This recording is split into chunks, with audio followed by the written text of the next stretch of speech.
This is where people struggle. So they'll say things like, well, how do we determine the total business value that we're delivering? Do we just count up all the ROI from all of our projects? Probably not. It's probably a list of key performance indicators that everyone has agreed to that would say, if we got to these levels on these KPIs, then we will have achieved success. Just want to talk a little bit about value and the roadmap to get there and how somebody can get there. Obviously, it's a long journey, but we want to at least prepare people to give them some advice for moving forward. So one of the analysts on my team always likes to say, as a preface, when you're talking about value, it's all about them. And that means value is in the eye of the beholder.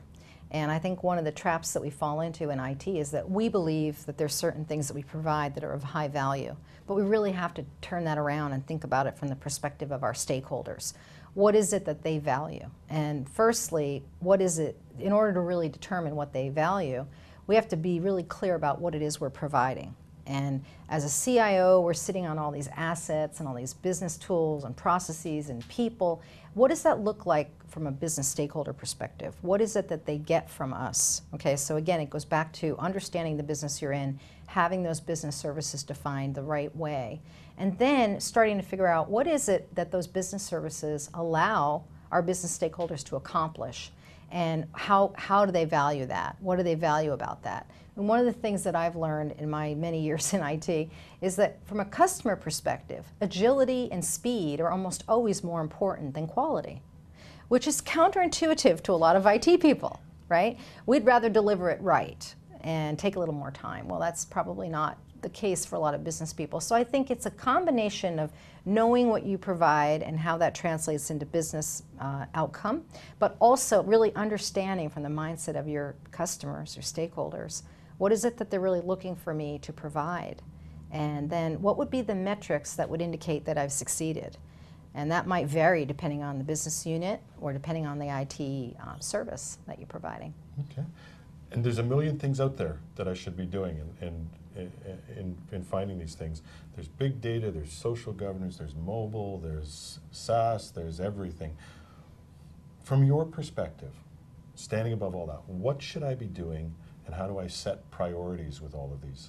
So in terms of what you should be doing, I think it's focusing on the things that have the potential to really give you competitive differentiation, right?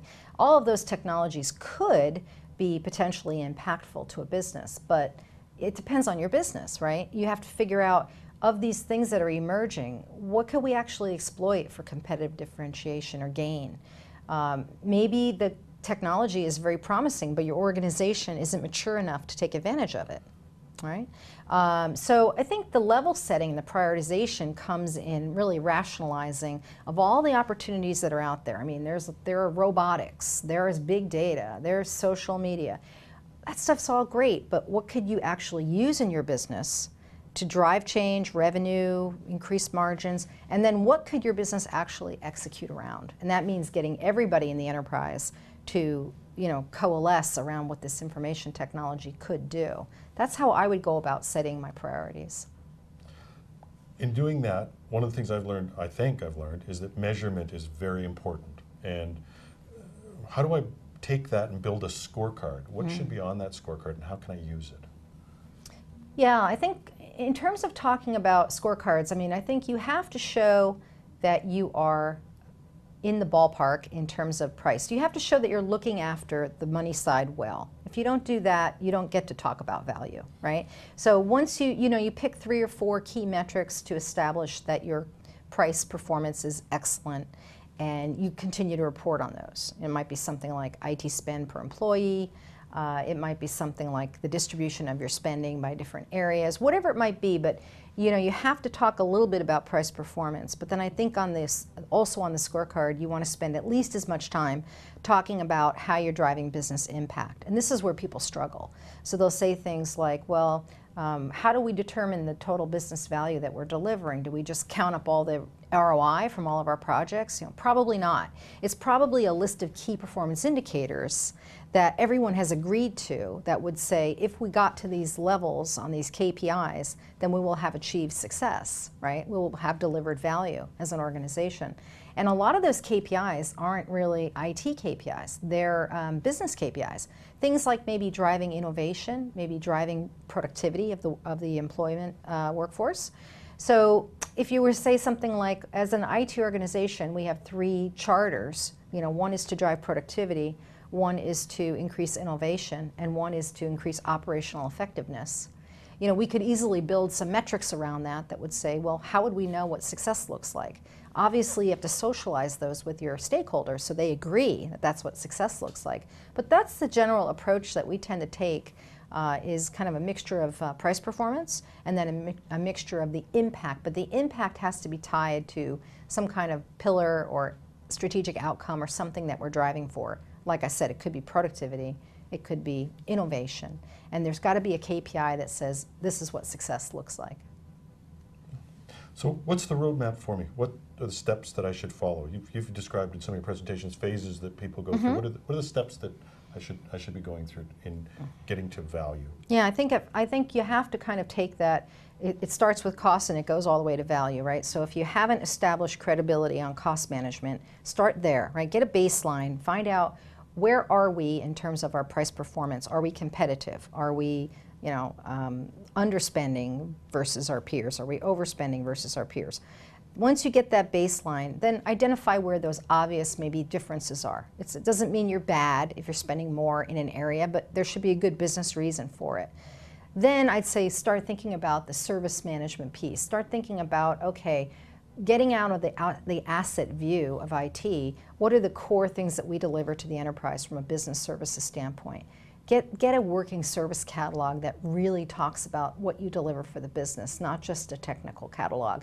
And then start to look at costs in the auspices of those services so you can have those enlightened conversations, which is really around, here's what we're currently providing as an IT organization, here's how those services line up to your business capability, and if we need to make a change, like cut our budget, or maybe invest more, where should we as an enterprise do that? So it becomes more of a joint IT business decision.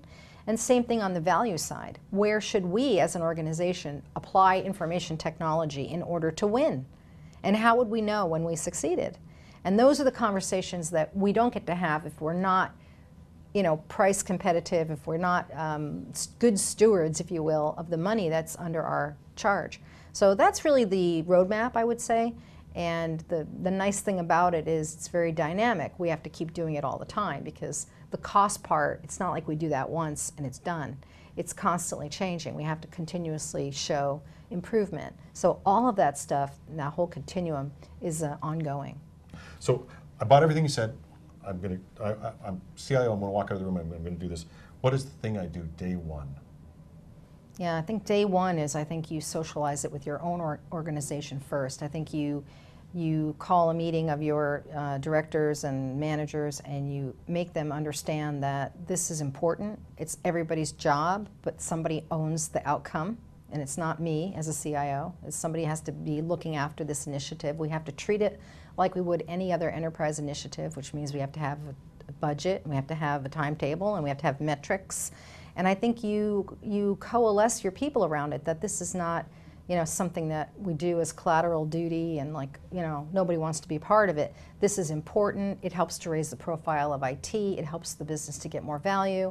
It's cool. It's important to your career. And I think you have to start selling it internally with your own people, get them on board, and have them be willing to really step up to the challenge. And then you can start to think about, what does that mean for your communications outside of organization? But your own people sometimes can be the biggest obstacle to being optimized and really delivering maximum value, because this challenges the way they work too.